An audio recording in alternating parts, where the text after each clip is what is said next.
Hello everyone. Chào mừng đến kênh Lyda. Sau khi mình đón tiền, hay xong và có một căn biệt xã Anh sản ngày này. Trong trong video này, nên trong ban lợi dụng degrees of certainty một bằng hành trình bằng ôn từng ngày. Trong đăng thành từ ngày này dương được ông away, so bằng ôn complete tới tiệm bệnh đang xếp hơi đồng bài với cả có chân nâng riêng biệt thay cho mình từng ngày. Ok, chẳngនៅក្នុងនេះគឺជា grammar ខ្លីតូចមួយដែលយើងទាំងអស់គ្នានឹងទៅសិក្សាជាមួយវាបើសិនជាយើងទាំងអស់គ្នាចង់ប្រើអំពីភាពប្រកបប្រជានៅក្នុងទម្រង់ 100% យើងប្រើនៅក្នុងប្រភេទបែបណាហើយបើសិនជាយើងគិតថានៅក្នុងទម្រង់ណាមួយដែលយើងមិនប្រកបគឺយើងប្រើទម្រង់បែបណាដែលមានភាគរយ95ហើយបើសិនជាយើងប្រហែល50% ដែលយើងគ្រាន់តែប្រហែលទេគឺយើងមានទម្រង់នៅក្នុងភាសាអង់គ្លេសដូចគ្នាចាឥឡូវយើងទៅមើលជាមួយគ្នាយើងឆ្លើយតបទៅនឹងសំណួរខាងលើឧទាហរណ៍ថា why isn't John in class ចឹងសំណួរនេះគេបានសួរថាតើហេតុអ្វីបានជា John អត់នៅក្នុងថ្នាក់ចឹងបើសិនជាយើងដឹងប្រកបប្រជា 100%អញ្ចឹងគឺយើងមានទម្រង់ to be ចាចឹងយើងប្រើ to be មកជំនួសតែម្ដងគឺ he is sick មានថា 100% គឺគាត់ឈឺចាដោយសារតែខ្ញុំបានទៅមើលគាត់គឺគាត់ឈឺមែនចាដឹងវាហេតុផលមួយណាទេតែបើសិនជាបងប្អូនច្បាស់ហើយគឺបងប្អូនប្រើពាក្យ to be he is sick ប៉ុន្តែបើសិនជាបងប្អូនគ្រាន់តែប្រកាសចាប្រកាសថាគាត់ឈឺចឹងយើងមានដល់ទៅ 95% បងប្អូនអាចប្រើទម្រង់នេះបានគឺយើងមានពាក្យ must be ចា he must be sick គាត់ប្រកាសជាឈឺហើយចាគាត់ប្រកាសជាឈឺហើយបើសិនជាយើងអត់ប្រកាសទេនៅក្នុង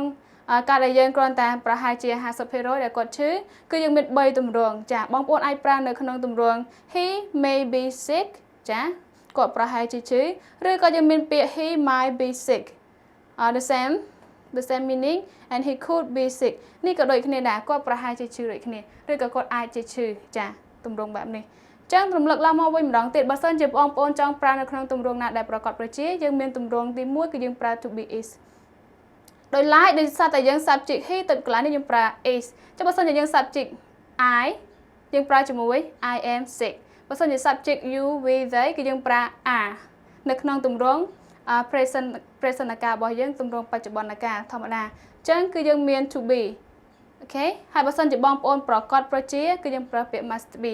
កន្លែងនេះទោះបីជាយើង subject មួយណាក៏ដោយ subject I subject she subject you ក៏ដោយក៏យើងនៅតែប្រើ must be ដូចគ្នាអូខេដូចជាហៅថា we must be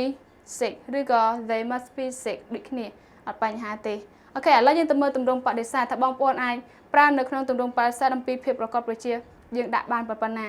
អូខេឥឡូវយើងបន្តទៅមើលទម្រង់បដិសេធជាមួយគ្នាចាអញ្ចឹងយើងចូលមកដល់ចំណុចបដិសេធគឺយើងមានទម្រង់ស្នល់មកបូកជាមួយអូខេដោយឡែកនៅក្នុងទម្រង់ 100% គឺបងប្អូនងាយស្រួលមែនទែនដូចឧទាហរណ៍ខាងមុនអញ្ចឹងយើងមាន to be គ្រាន់តែកន្លែងនេះយើងថែម not មកពីខាងក្រោយតែយើងបានទម្រង់បដិសេធមកតែម្ដងអូខេ John is not ឬក៏ John isn't hungry ឬ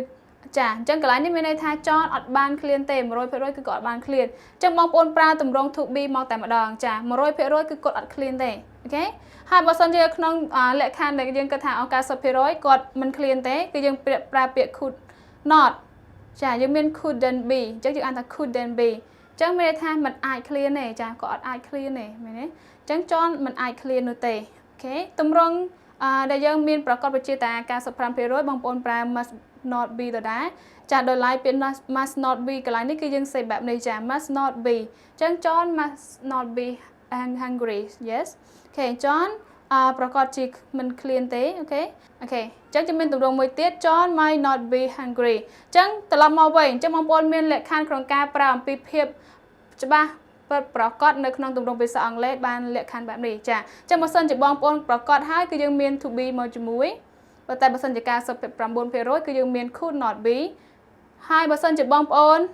95% គឺយើងមាន must be ហើយនឹង may be ហើយនឹង might be គឺនៅក្នុងទម្រង់តែ 50% ទេដែលយើងប្រកបប្រជាអូខេឥ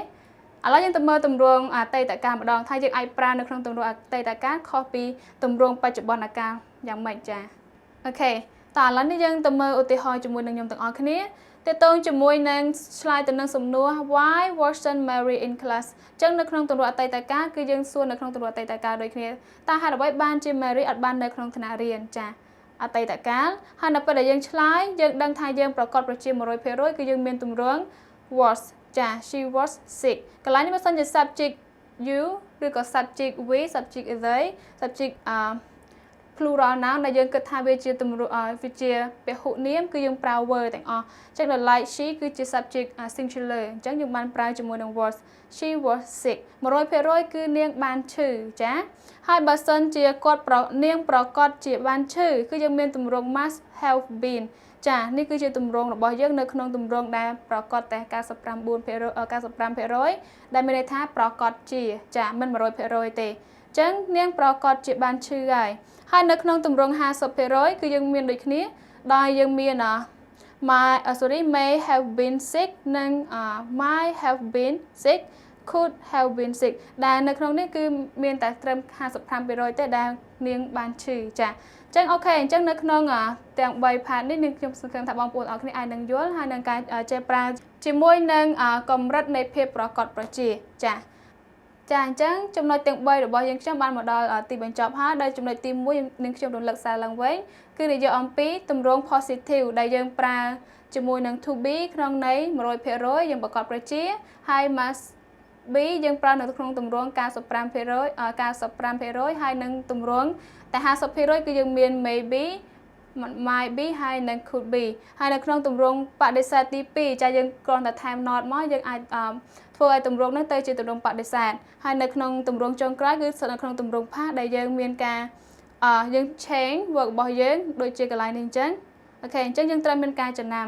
ចាំបើសិនជាបងប្អូនមានចម្ងល់បងប្អូនអាចឆាតនៅក្នុង comment នឹងខ្ញុំនឹងធ្វើការឆ្លើយតបជូនជាចុងក្រោយនឹងខ្ញុំ Lyda សូមអរគុណនិងសូមជម្រាបលាបងប្អូនទាំងអស់គ្នាជួបគ្នានៅវីដេអូក្រោយទៀតបាយបាយ